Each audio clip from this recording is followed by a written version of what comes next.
So within cannabis, looking at the first section, let's start nearest the consumer, retail, and move our way backwards through distribution and then obviously to the manufacturing or farming areas.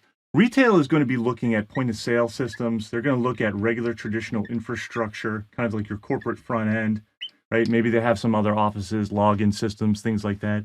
And then also potentially, and this is obviously point of sale for brick operations as well as e-commerce.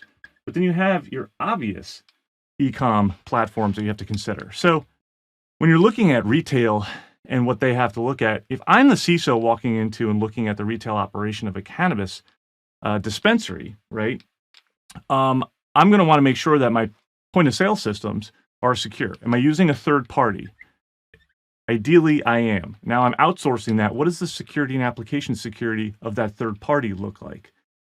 Looking at my infrastructure, my front end, right? How are my people logging on? How are they getting into any type of their own accounting, their HR, their other systems? I mean, this is just a large traditional business structure. And this is very, very standard and probably very similar to any other commercial outfit, whether it's inside of cannabis or not. So looking at your regular infrastructure, have you done any type of an assessment? Do you have your organization built against any type of framework? Is there a security program in place? You're usually going to start with this, and then you're probably going to look at your regulations like PCI.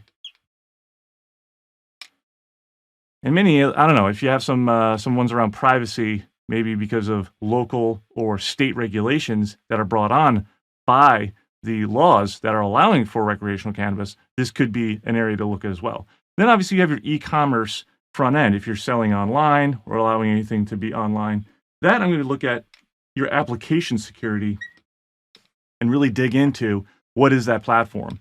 Most people are probably buying or renting, leasing, using some type of SaaS provider to be their e-commerce, so they're not building it from the ground up.